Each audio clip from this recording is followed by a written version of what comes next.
రేవంత్ రెడ్డి అధికారంలోకి వచ్చిన తర్వాత, కాంగ్రెస్ ప్రభుత్వం వచ్చిన తర్వాత మన తెలంగాణ తల్లిలో నుంచి బతుకమ్మను తీసేసిండు. ఆ బతుకమ్మ చీరలను తీసేసి ఇందిరమ్మ చీరలను పెట్టిండు. ఆ ఇందిరమ్మ చీరలను కూడా ఇప్పుడు బతుకమ్మ పండుగ తీయము, సంక్రాంతి పండుగ ఇస్తామని చెప్తున్నారు. అసలు ఇచ్చేటోడైతే ఏదో ఒకటి చేస్తాడు, ఈయనోడు దాట వేసే ముచ్చట్లు మాట్లాడుతున్నాడు. బతుకమ్మ పండుగకు ఆల్రెడీ ఒక పండుగకు ఎగ్గొట్టిండ్రు బతుకమ్మ చీరలు, ఇది రెండో పండుగ, ఈ పండుగ కూడా ఎగ్గొడుతున్నారు. ఆనాడు బాకు కేసీఆర్ గారు ఇచ్చిన చీరలను మషంత పేగులు లేకపోతే పిట్టలు కొట్టడానికి అక్కడ చేన్లలో కట్టుకుంటున్నారు, అది అనేది ఎద్దేవా చేసిండ్రు.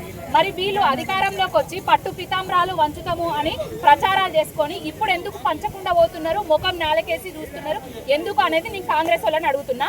ఇప్పుడు సీతక్కకు డ్యూటీ దొరికింది, మంత్రి పదవి వచ్చింది. కొండా సురేఖకు మంత్రి పదవి వచ్చింది. మిగతా మహిళలందరికీ కార్పొరేషన్ చైర్మన్లు వచ్చినాయి. మరి ఓట్లేసి గెలిపించిన ఆడబిడ్డలకు కనీసం చీరలు కానీ 2500 కానీ ఆడబిడ్డలకు తులం బంగారం కానీ ఏ హామీని నెరవేర్చకుండా మొత్తం నల్లమొఖం వేసుకొని ఢిల్లీ అత్తానా పోతానా ఢిల్లీ చుట్టూ తిరుగుతానా తప్ప ఈ తెలంగాణ రాష్ట్ర ప్రజలకు కానీ తెలంగాణకు కానీ ఒక్కటి కూడా ఉపయోగకరమైన పనులు చేయలేదు రేవంత్ రెడ్డి కాంగ్రెస్ పార్టీ.